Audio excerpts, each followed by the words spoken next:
shortly. So this is a Slido, a QR code.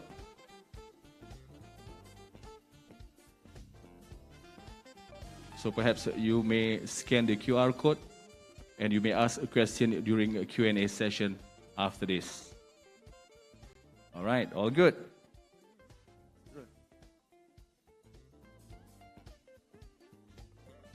Bismillahirrahmanirrahim. Assalamualaikum warahmatullahi wabarakatuh, and a very good afternoon, ladies and gentlemen. Welcome back to the afternoon session of today's industry panel discussion.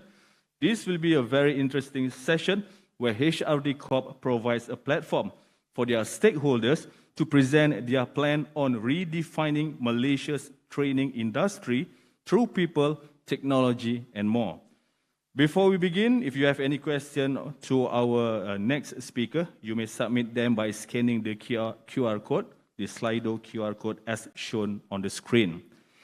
Distinguished guests, ladies and gentlemen, let's get started. So we are pleased to invite our first speaker to the stage. Ladies and gentlemen, please welcome Mr. Michael Xavier, Principal Consultant of Speakright Consultancy, to share his insight on future-proofing Malaysia's training industry. Please welcome Michael Xavier.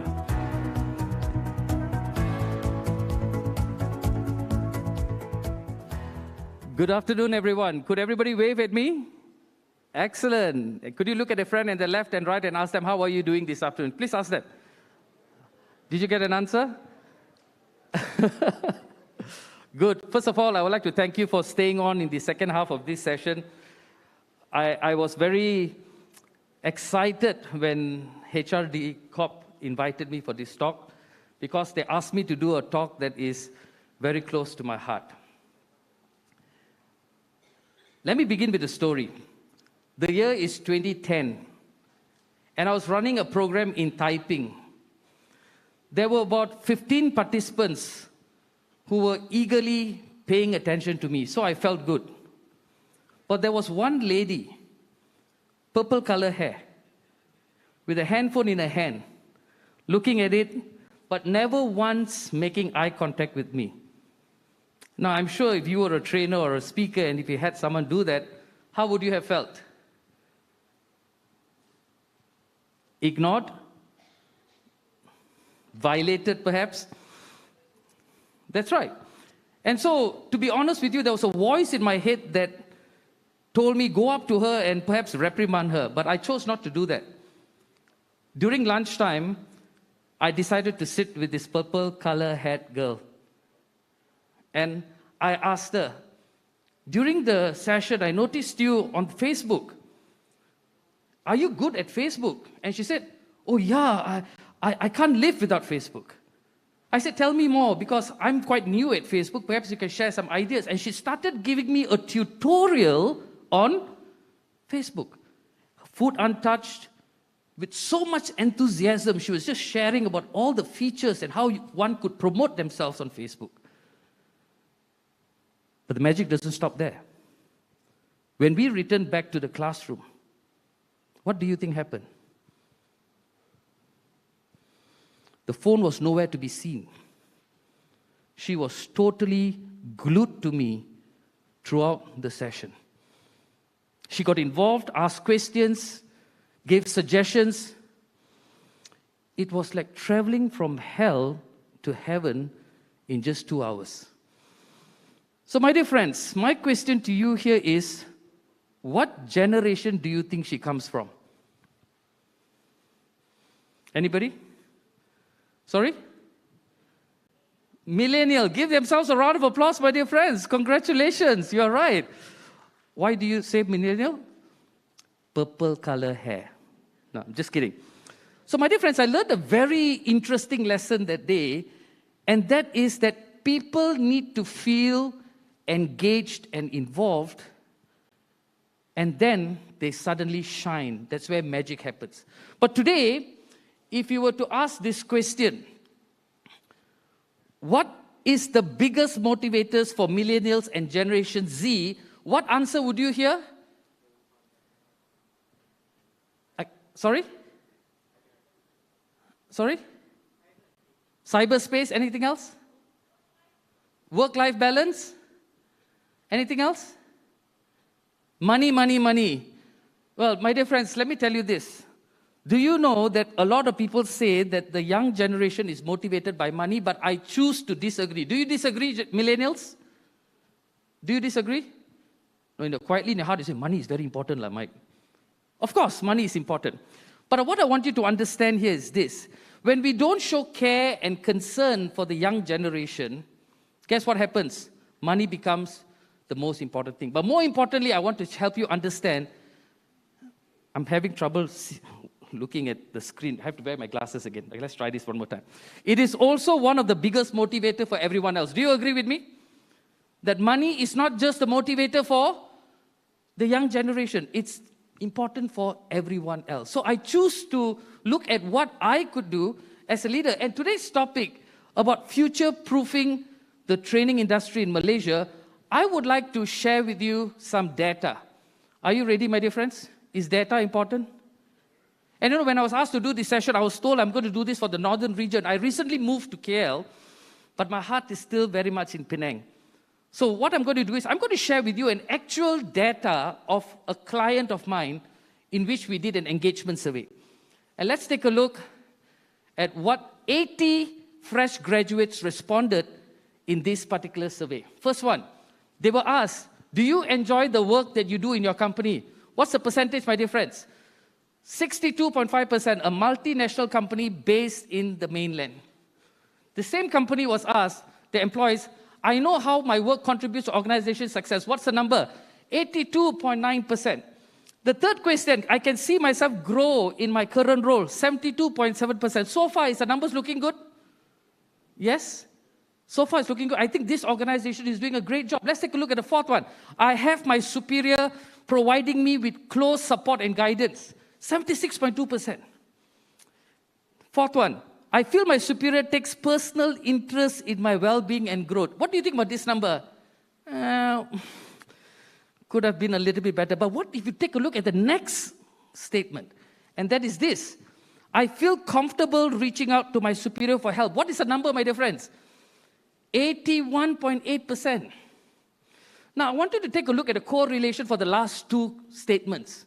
65.9% where my superior takes personal interest, but 81.8%. So when I did the session for this client, after doing this data, I told them this. It simply goes to show that your managers care about your employees' well-being and growth, but they may not proactively come forward and talk about it unless the employee approaches them. That statement kind of opened your eyes a little bit. But let's take a look at the next one. This is the sad part.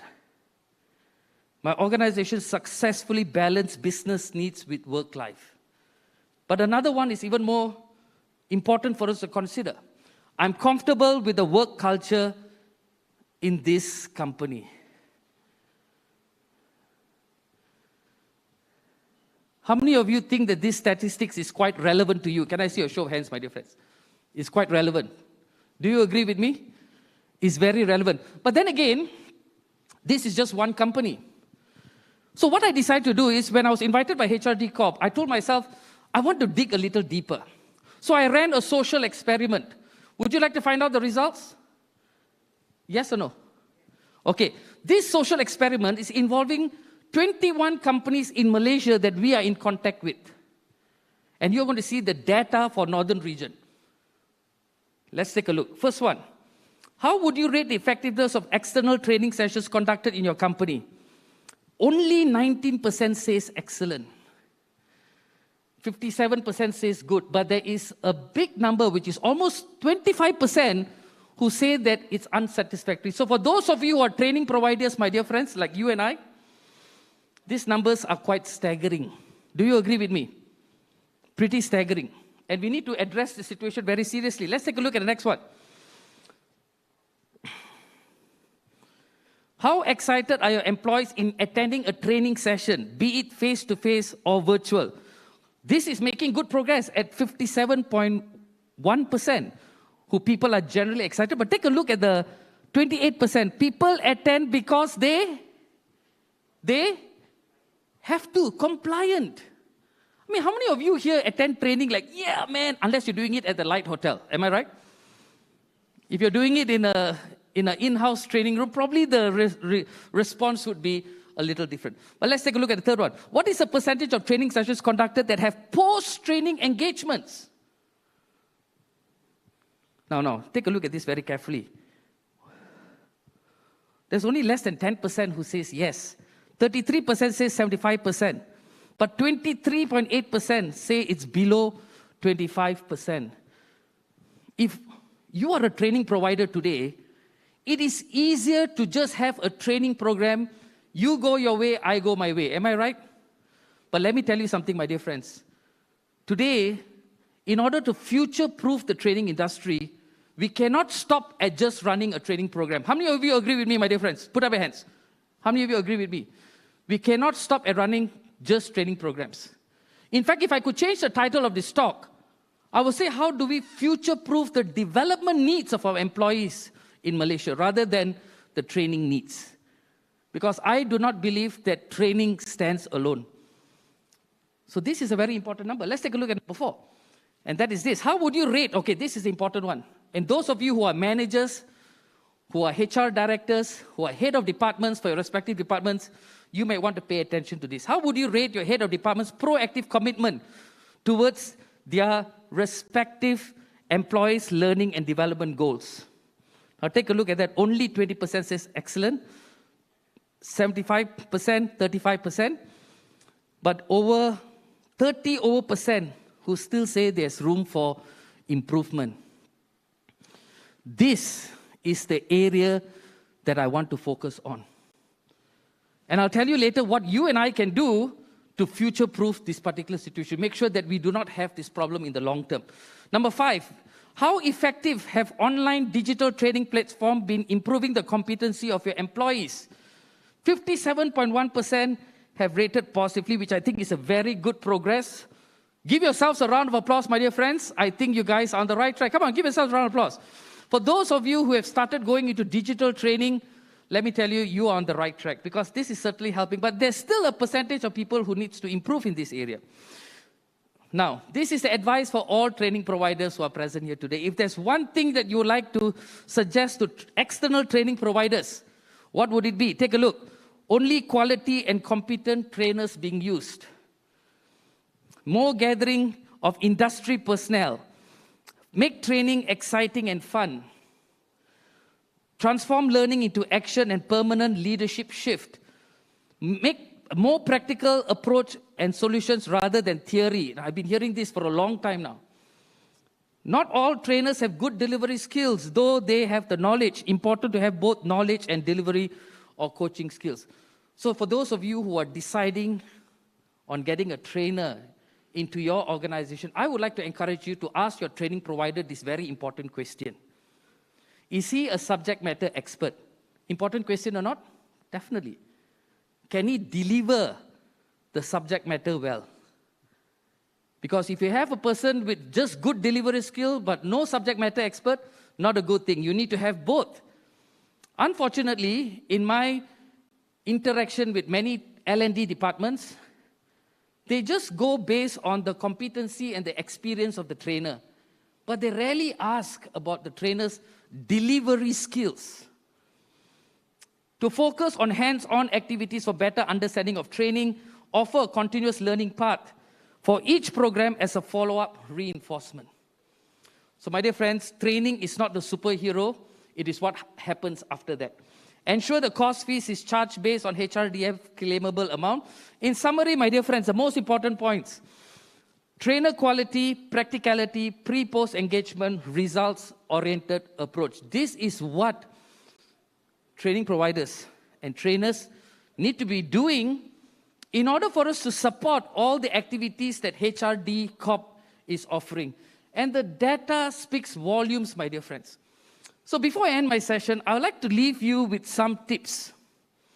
And I hope that these tips, collectively, all hands clapping together, we can redefine the training landscape. Can you please look at a friend next to you on the left, right? Tell them, time to redefine. Please tell your friends that. Tell your friends. Time to redefine. Okay, time to redefine. I love Malaysia too much. I love my clients too much. I've been doing this for 16 years now. There's nothing else that I do.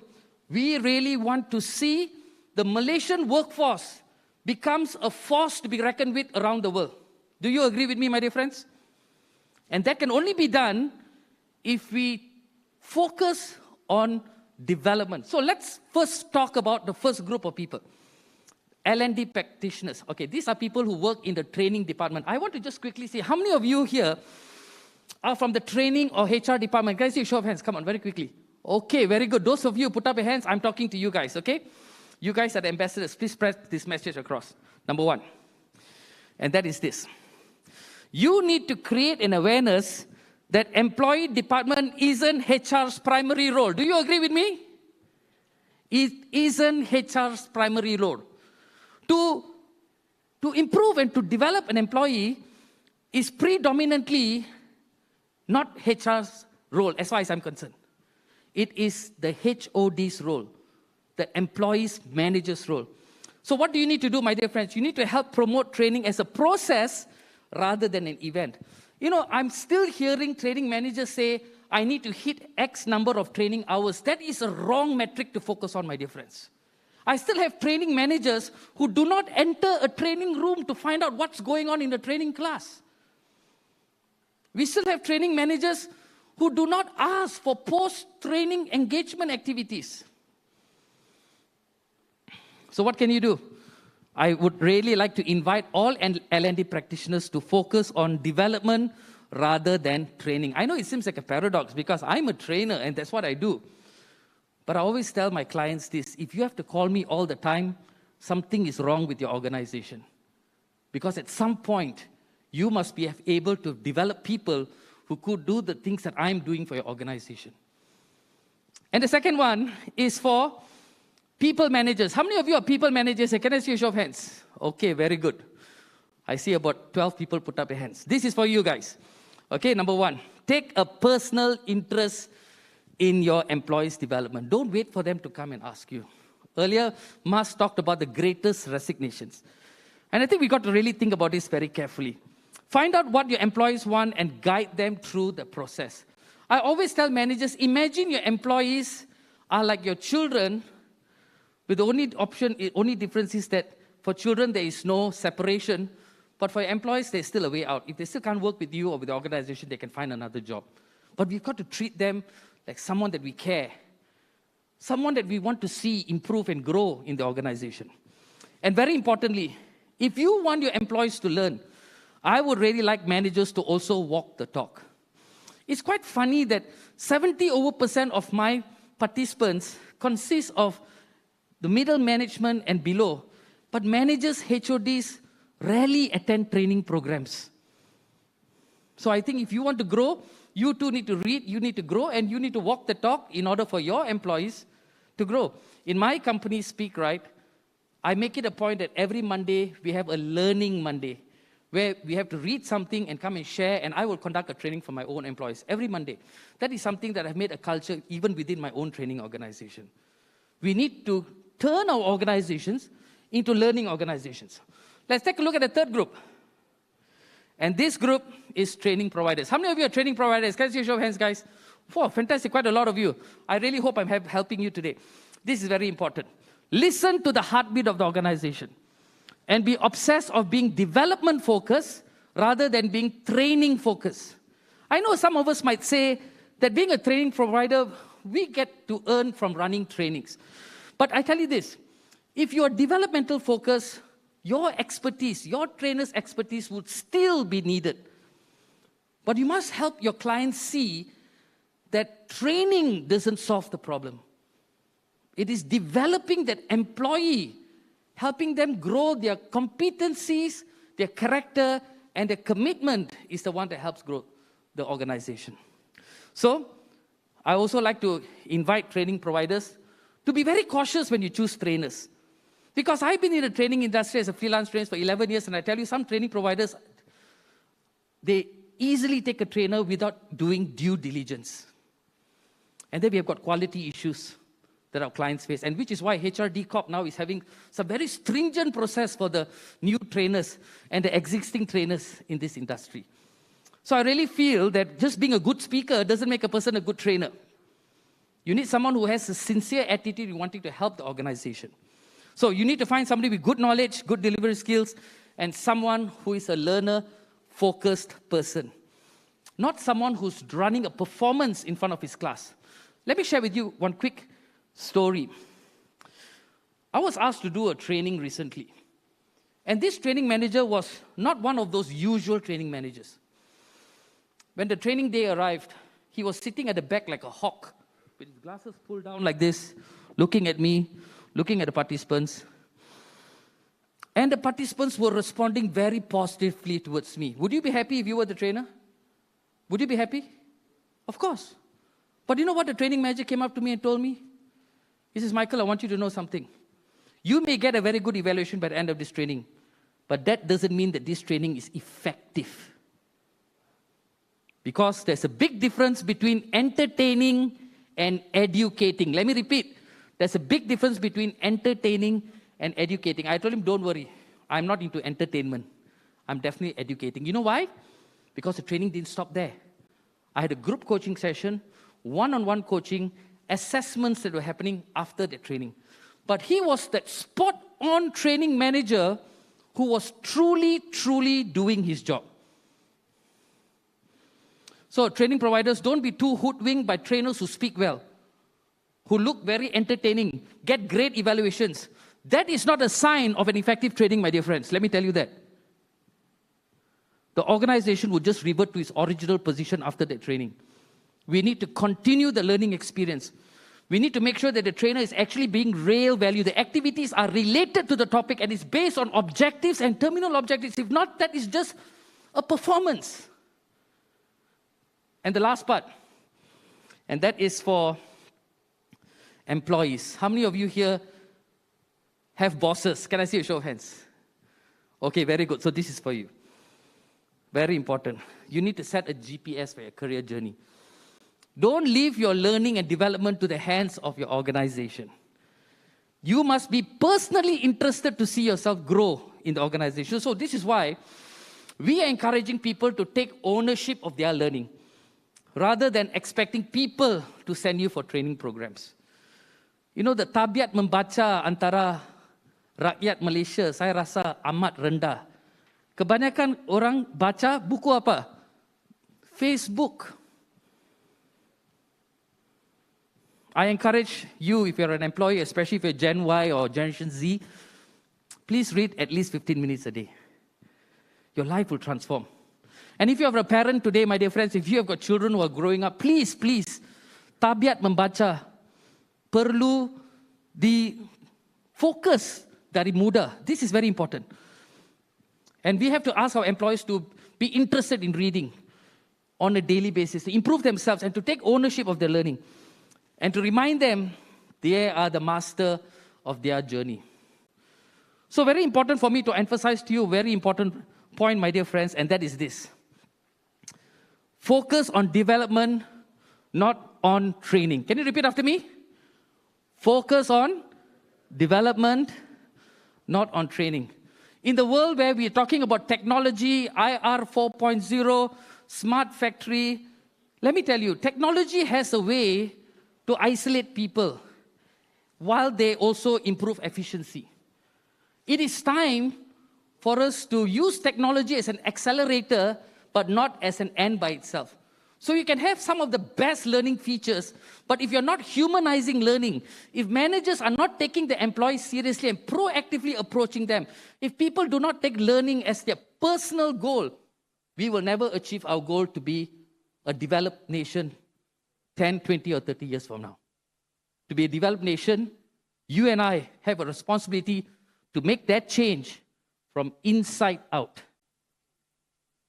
That's the role that all of us have, my dear friends. So with that, my dear friends, I thank you very much. I appreciate your understanding and your attention during this talk. Thank you, my dear friends. Question number 1. What would be the key motivation for training providers to embed inclusiveness into new approaches in designing access, contents, and delivery of training. The key motivation for training providers is to have long-term sustainable business. When your clients see that you're not reaching for the low-hanging fruit, you're reaching for something bigger, they see the sincerity in you, they will call you back and give you more and more business. But when they see training providers as a one-night stand operator who runs a training program and then disappears and just promotes another training program, there would be no retention and there's no repeat of business. So to answer your question, the key motivation is look for the long-term goal, not the short-term, if you want to be in this business long enough. I was made to understand that we have something like 3,800 training providers before the pandemic. When I checked the website, just after the pandemic went on full-blown, active training providers were 688 only. What happened to the rest?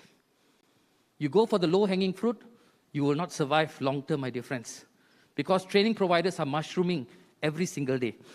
Question number 2. Some learners still prefer physical, face-to-face training. How to encourage them to opt for a new way of learning? Wonderful question. Yesterday was the 6th virtual team building session that I ran together with my colleague. We had 6 opportunities to run this. The participants were told that the training is going to be held in a nice 5-star hotel in Batu Ferringhi. 3 days before the training, guess what happens? The Omicron started shooting up. Instead of cancelling the training, they converted it into a virtual team building. I sat down with my co-trainer and I told him, we must understand the emotional orientation of the participants. They feel disappointed, let down, and they will come with some expectations. I told him we have to go way over and beyond to give them an experience that will make them feel that they are in a face-to-face training, even if it's virtual. So what did we do? We totally humanized that experience. We made them feel that we are talking to them. We used their names. We connected with them. We shared stories. We ran some fun activities. But we stayed true to the objectives of the training. And in every one of that training, the feedback was nothing less than very good. Yesterday, as we ended off the last session, the client told me, I'm so happy to see that the way people talk to each other has changed.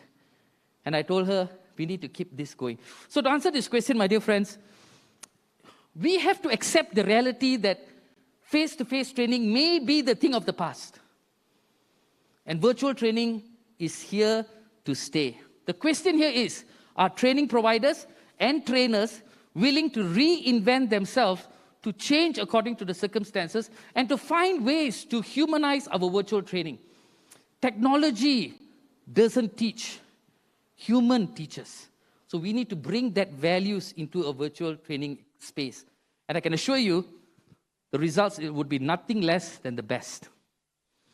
What are the types of training topics which are still considered as the blue ocean? Now, I'll tell you this. The red ocean topics are topics that are focused on activities that run operations within the organization, to run day-to-day operations. The training topics that are considered blue ocean are topics that focus on improvement, growth, and looking at the future needs of the company. Those are the kind of trainings that we want to be focusing on. So it's nothing wrong running technical trainings or communication skills. All those are still relevant. But we also need to start preparing people for the future. What if the pandemic doesn't end anytime soon? What if our entire supply chain has to be changed? Are we preparing our people for all those future changes? This is the area that we need to be focusing on. So I guess that's the 3 questions that all of you have asked me. Once again, my dear friends, thank you so much for your attention. And HRD Corp, thank you for giving me this opportunity to share my story. God bless you all.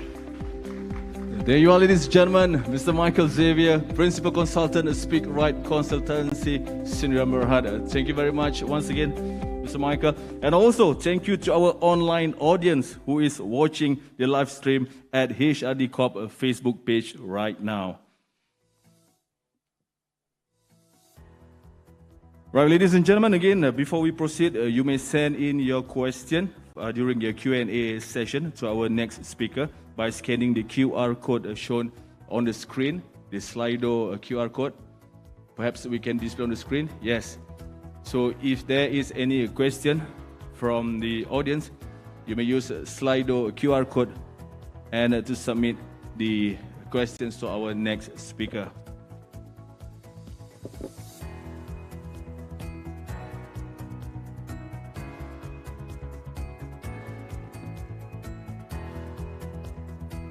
Right, once again, ladies and gentlemen, moving on, we would like to invite Mr. Rizal Hassan, founder of Take Charge, to share his insights on navigating the changing learning environment.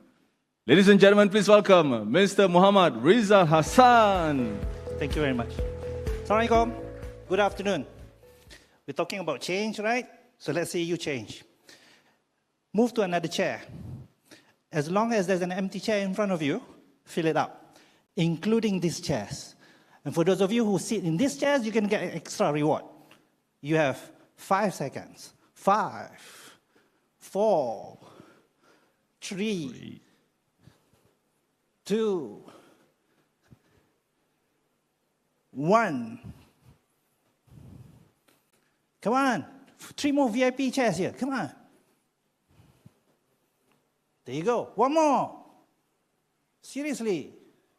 Come on. 1 more. Ladies and gentlemen, we talk about change, yeah? This is the problem. Because some of you, when I say change, you change fast. Zoom. Fill it up. Some of you, when I say change, you move. Some of you, when I say change, you say, you change first lah. If you don't change now, bila lagi, because you might miss out on future opportunities. For example, these ladies and gentlemen in front of here, you're going to be rewarded. You're going to be rewarded. These are books from me. Please take 1 each. Yeah, don't take any more, but this is 1 each. Come. Yeah, thank you. Now again, some of you say, if I knew there was a book just now, I would have moved faster. This is what we call excuses in our heads, right? Now, I'll tell you about these excuses later on. My name is Mohd Rizal Hassan, and I'm going to talk about this. And I'm going to talk it from a totally different point of view, because we've been bothered with a lot of data since this morning. I'm going to show you how to talk about this in a way that would share experiences among us. Because the experience that you have is that same data which you can use to navigate that big change that we are all facing right now. So let's clarify the topic first. Navigating the changing learning environment. Question, what changed actually? What actually changed? Anybody? Come on. Remember the reward they just got? Come on. What changed actually? Mindset change. Cool. Now, every time when somebody says something, I'll give you a star. So when I say I give you 1 star, yeah, you put on that piece of paper 1x. 1x equals 1 star. Who gets 5 stars today? We will call you Dato. Who gets 10 stars? We will call you Tan Sri. Who gets 15 stars? We will call you Tun. Usually I do not go more than 50 stars because after Tun, they mendiang, they pass away. All right, 1 star for you. Cool. Mindset change? Maybe. But the thing is, the mindset before COVID and the mindset after COVID, the mindset way 30 years before, is that same mind. Probably. Now, for some of us, we say, what changed actually? Oh, now we have COVID. But I'm sure most of you remember, once upon a time ago, we had economic downturns. So we've had challenges just as bad, actually, dulu. So has it really changed? No. Did it change suddenly? No. Tak juga. Yeah? You'd feel that COVID changed suddenly and we have to go online. But the thing is, online learning has been happening far longer, even before COVID. Yes or no? There you go. So, did it change suddenly? No. So what happened? We were unaware of it, or we couldn't care less about it. Then suddenly when it happened and it hit us in the face, then you decided, I should have. Okay. So, to navigate this kononnya adanya change ni, to use what? You use tools. Okay? So what tools can you use? Technology? Tak boleh face-to-face, then we therefore what? Zoom? Can we navigate using old school methods? Contohnya old school methods. SWOT, SWOT. How many of you have used SWOT before? Put up your hands. There you go. A tool which you can use to navigate that change, right? Maybe. I'm going to encourage you to use experience. And at this moment of time, the experience that you're going to use to help you navigate that change is whose experience? My experience. I'm going to show you how I navigate that change ever since I started business. And may that experience that I share with you help you navigate the changes that are happening to you in your organizations. Who is me? Person who's done programs for 16 years. Works from home. Remember the 3 W's that we listened this morning? WWW? I also got WWW. Work with wife. Yeah. Conducts programs 24, 25 days in a month. Before COVID. After COVID, not as rancak as that. I work in 9 countries. Clients of mine are like Coca-Cola, Nestle, Bragg, you name it. Let me give you an additional point about me. I'm not registered with HRDC. Throughout my 16 years experience. And I still survive doing programs in 9 countries.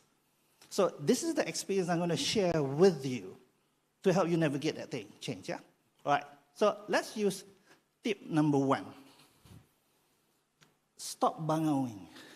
Remember the excuses that you had in your head for not moving to another chair? In my program, I don't call it excuses. I call it bangau. What's a bangau? This is a bangau. We Malaysians have a song called the Bangau song. Do you remember the Bangau song? I will tell you the Bangau song in English. Bangau or bangau, why are you so thin? The bangau answers, I am so thin because the fish will not come up. Fish, why you not come up? Because the grass around the pond too tall. Grass, why you too tall? Because the buffalo did not eat me. Buffalo, why you not eat the grass? Because my stomach ache. Stomach, why you ate? Because I ate rice which was not cooked well. Makan nasi mentah. Rice, why you not cooked well? Because the firewood was wet. Firewood, why you wet? Because the rain came down. Rain, why you come down? Because the frog call me. Frog, why you call the rain? Because the snake want to eat me. Snake, why you want to eat the frog? Because my food lah. You see how we tend to give excuses and blame, especially when you don't get what you want in life. So one of the first things that you're going to learn from me is stop bangawing. Ya, dalam bahasa Melayu, usah membangau lagi. Because if you tend to bangau, things will happen to you. So turn to the person next to you, say in the face, stop bangawing. Stop giving excuses. As you navigate whatever changes that you're having in your lives, whatever obstacles that are in your way will be there. It may be an economic obstacle, it may be a personal obstacle, it may be health. Find a way. You want something? Go get it lah. No mabangawing. Clarify your intentions would be a second tip that I would share with you. Because, you see, many of us feel that we're in this life called the race. Yeah? And most of us tend to get our goals clear. But we always forget, in a race, you got 2 lines. One is the finishing line, another one is the starting line. And I call the starting line intentions. Orang Melayu panggil niat. They get their goals clear, but they don't get their intentions clear. So when COVID comes along, economic problems come along, they get derailed because their intentions are not clear. So if your goals is to be rich, then you should be asking that big why. Why do I want to be rich? So when you get those intentions clear, as all these problems come your way, it will always anchor you back to your path. So as we go through all your challenges in life, clarify your intentions. What do you want actually? Yeah? Because that's going to help you get back on track. Number 3, you know how some people say, do not lay your eggs in one place. So go lay your eggs in multiple baskets lah. Now, what do I mean by this? Creating multiple streams of income. How many of you do quality-related programs? Put up your hands. How many of you have attended project management programs or conduct project management programs? Okay, so let's say you are a person who does training on project management, and then suddenly COVID happens and a lot of construction starts and no more project management training happening. So how about coming out with project management for parents, for example? This is what I mean by creating that multiple streams of income. It's still within your field, but you see it from a different point of view. Because how many of you have had all those challenges managing family and work at home? Put out your hands. During COVID time. There you go, eh? So I know a lot of parents who wish they could learn project management in a very minute family kind of scenario. Tip number 4, plug in your buckets. Yeah, most people feel that now's the time to make a lot of money. I suggest before you go on that mode, all those punctures, settle it first. Meaning, if you have to get rid of that training room that you always had, and get rid of it lah. Be professional, not emotional, because for some people, especially for some trainers, yeah, when I talk to them about you have to get rid of that room, what would their normal response would be? Sayang lah, kesian lah. But you see, when you want to manage a business, you need to use the head because you have a family to feed. But when you run that business, you have to use that heart. So right now, you have to use that head. Plug in the holes first. Then find out ways to make money. Update and upgrade your repertoire. How many of you are NLP practitioners? Put up your hands. Very good. How many of you are hypnotherapy practitioners? Put up your hands. Very good. How many of you are body language practitioners? Put up your hands. Very good. Now, all those things which I've mentioned, some of us have learned it before. But the thing is, has that knowledge remained stagnant? Ever since you got your master practitioner, you never moved. So upgrade your repertoire. During COVID, I learned body language. I've learned body language to the extent of right now, it's already landed me to the knowledge of firasat. Yeah? Upgrade to the extent. Build your brand. Once upon a time ago, I was wearing that Kung Fu shirt. I had, once upon a time ago, 95 pairs. Different colors, different design. It was a brand for me. Yeah, apart from the bangau lah. But now, I don't wear Chinese anymore. I wear Japanese. Uniqlo. Now, for those of you, during these COVID times, as you want to manage to, you need to differentiate yourself from other people. So build your brand. For those of you who already have a brand, polish the brand. Because the brand before COVID and the brand after COVID, as we move towards after COVID, needs to change.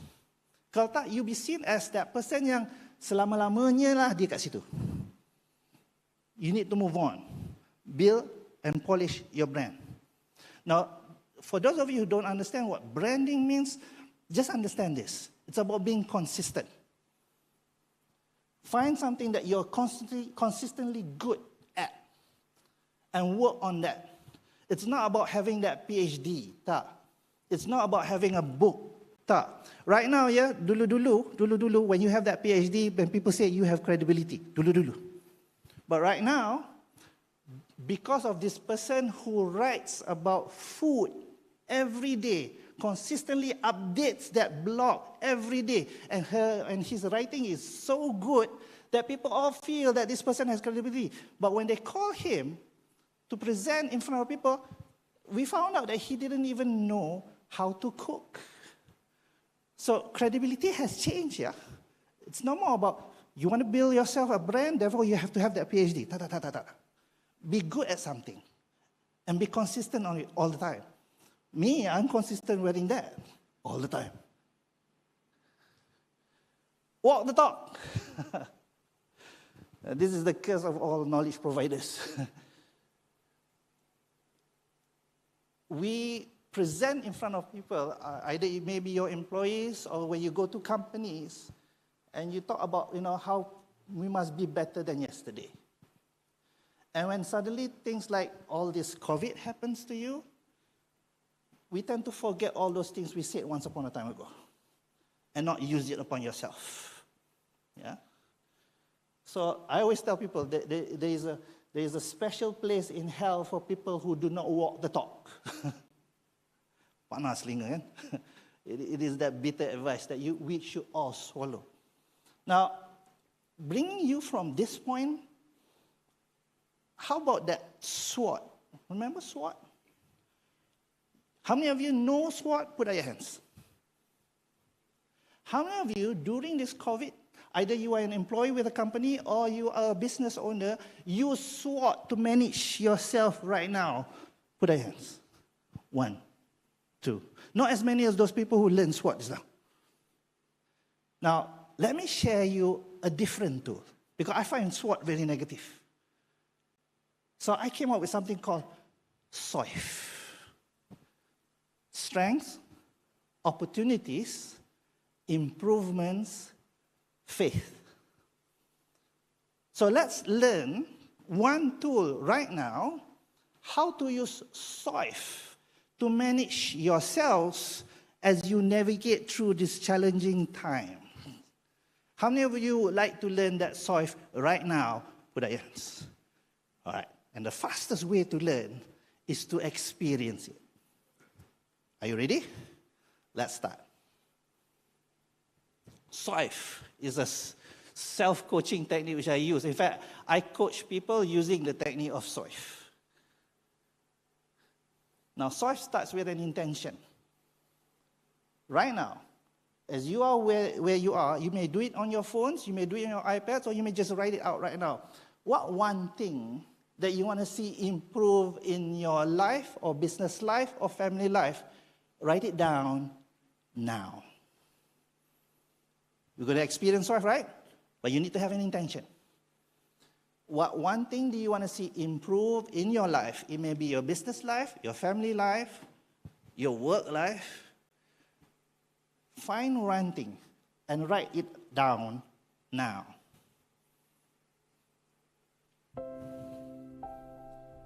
Music ends. I'll move on to the next slide.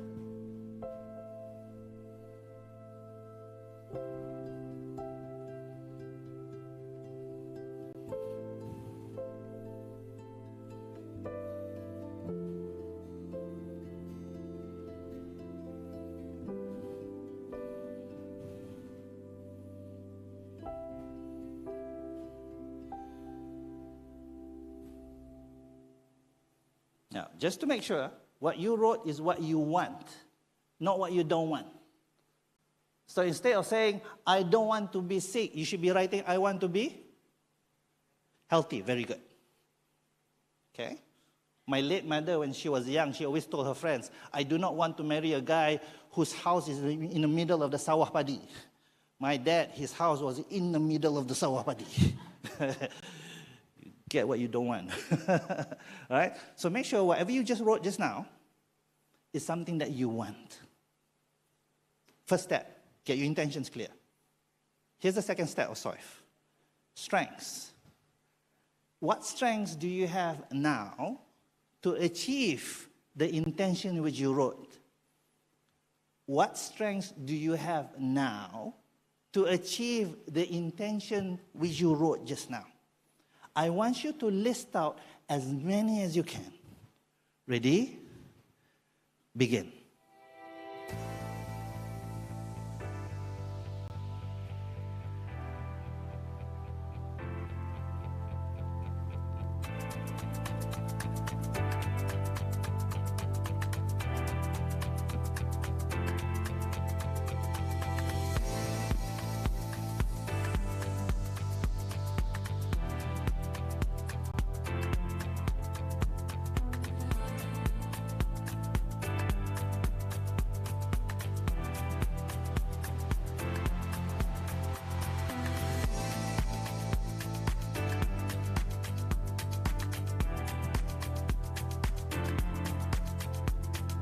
5, 4, 3, 2, 1.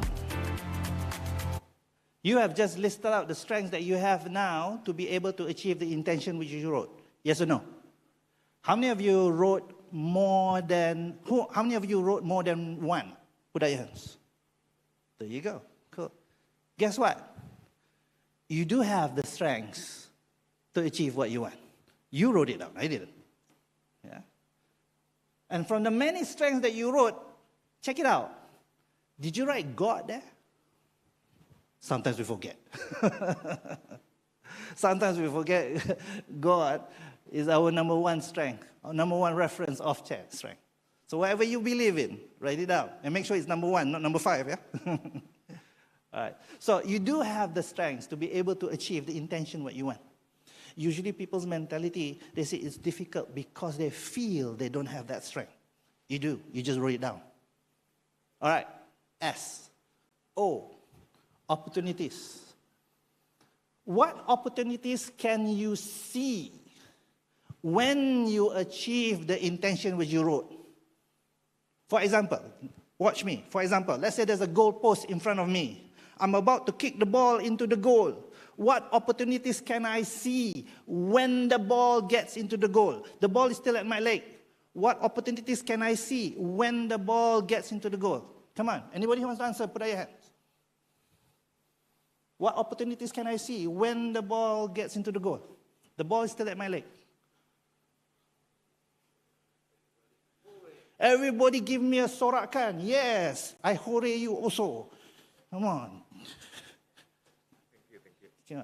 Come on, give me one more. What opportunities can I see when the ball gets into the goal? Yes. Come again. Very good. Stop. Come here. I'm going to give you this. Now, if you listed all the opportunities for that just ball and goal, thank you very much, you will realize the opportunities outweigh the goal. It outweighs the ball at your feet. So shortly, I want you to write down, list down, what opportunities can you see when you achieve the intention which you wrote just now? List down as many as you can. Begin.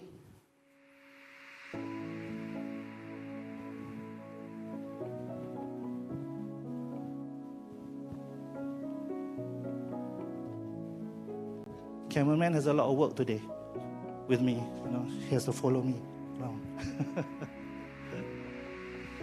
List down as many opportunities as you can see when you achieve the intention which you wrote.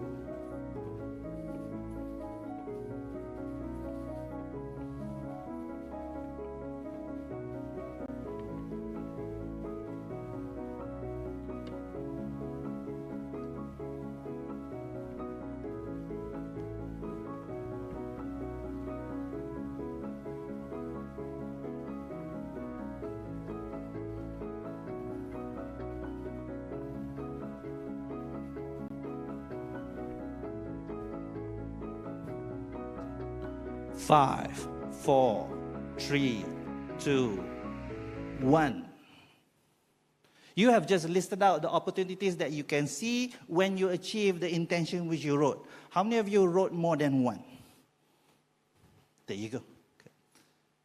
So the opportunities is far greater than the intention which you wrote, because the intention which you wrote was just one. But the opportunities which you see because of that intention is far greater. So let that be the motivation for you to achieve what you want.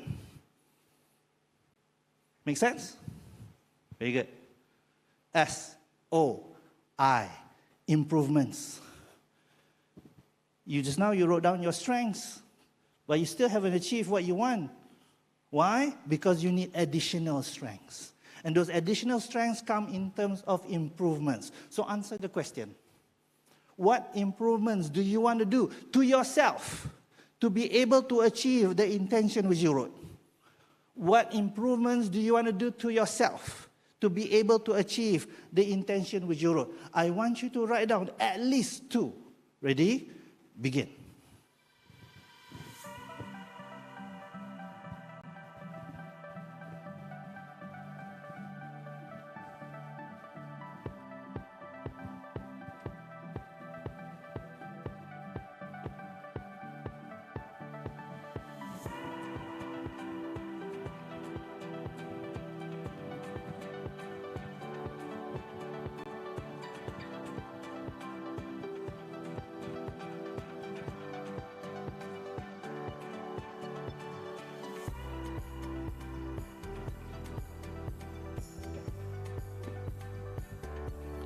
5, 4, 3, 2, 1.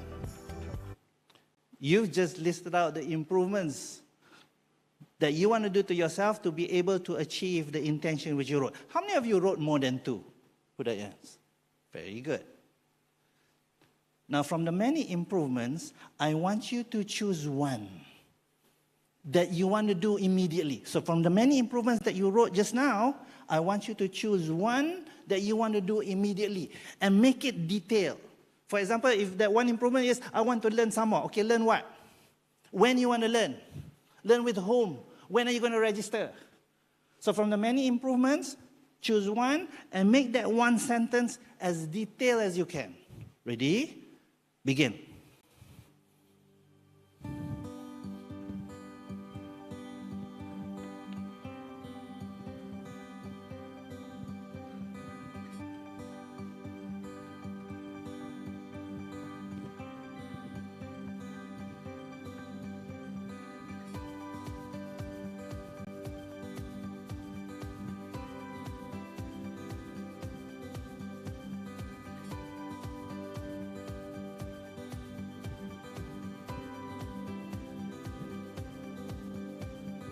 5, 4, 3, 2, 1.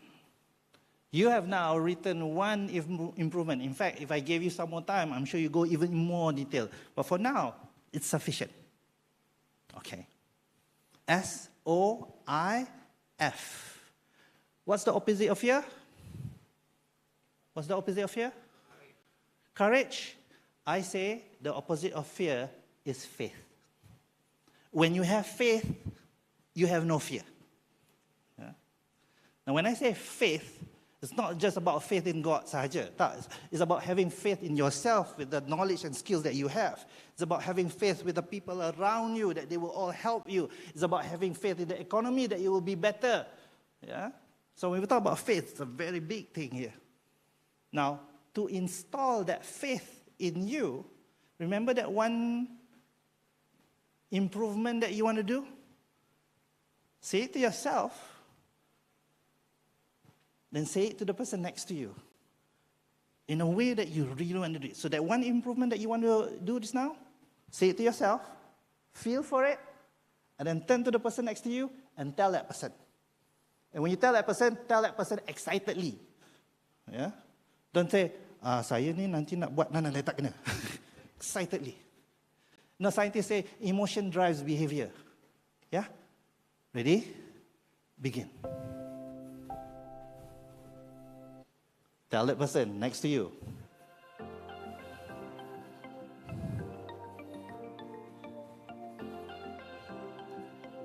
As you can notice, there are some people having bangaus over their head. Malu nak cerita bangau. Come on, tell. You want something? Do it.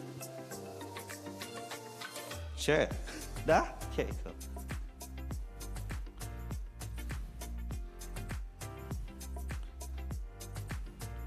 Three, 2, 1. Question. How do you feel? That's faith. Yeah? Faith is in the heart. It's not in the head. Head is beliefs. Yeah? And beliefs can change with knowledge. But when it reaches the heart, that drives you to get things done. And that feeling, even if it's a feeling of takut lah, but you still get it done, okay. As long as you have that feeling. Yeah? Ladies and gentlemen, you've just experienced SOIF. Yeah? You want to know more, you can talk to me later on about it. I'll show you how to do SOIF for your organizations. Yeah? Question time. If you have a question to ask me, this will be a good time to ask the question. Malu nak tanya, bangau. One of the challenges of digital learning environment is to keep the participants engaged. How can we tackle this issue? To me, things like, Slido, Zoom, are all tools. If I may quote this professor in USM, Professor Karim, he always reminds me, he says, do not be the fool behind the tool. It's how you use those tools to be engaging. So don't bang out the tool. Yeah? Don't bang out the environment. Find a way. Experiment. Use as many tools as possible. My more important thing that crosses my head is whatever tool you use are all good. Do you know why you're using that tool instead of the other one? For example, throughout my session, was there music? Yes. I chose each music. It was not just by hearsay, put this music, sounds good. No. There was a reason to it. Even the words in my presentation, I chose those words in the way, the tone of it, in the way I bring it down or high up. There are reasons to it. So whatever tools you use are all good tools. It is you who need to be more engaging in using those tools. My point of view. Don't bang out the tool. Any other questions? 3, 2, 1. This is me. My name is Mohd Rizal Hassan. I am not a trainer. I am a professional learning facilitator. It's a thing which I have started 10 years ago. And in this world, we have about 2,300 professional learning facilitators who follow me in the way I present knowledge. So I don't call myself a trainer. Yeah? Thank you very much for the experience. Bila jumpa lagi, tegur-tegur. Yeah? Thank you for HRDC for inviting me. Assalamualaikum. There you are, ladies and gentlemen. Thank you very much, Mr. Mohd Rizal Hassan, for the amazing talk on transforming the learning environment. And I'm sure all of us have learned a lot and how we can apply this insight in our own learning environment in the future. Once again, ladies and gentlemen, can we give one big round of applause to Mr. Mohd Rizal Hassan, founder, Take Charge, Sdn Bhd.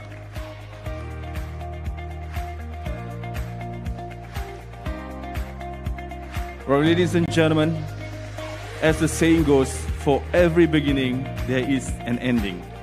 And now, the session has come to its end. Once again, we would like to thank all participants for your presence. We truly appreciate it. And thank you to all speakers for sharing your insights on achieving a digital state of mind by catalyzing tech-enabled transformation. And also, thank you to all live stream viewers for making this event a success and a meaningful one to all of us. Ladies and gentlemen, we do hope that you gain knowledge and have been inspired with today's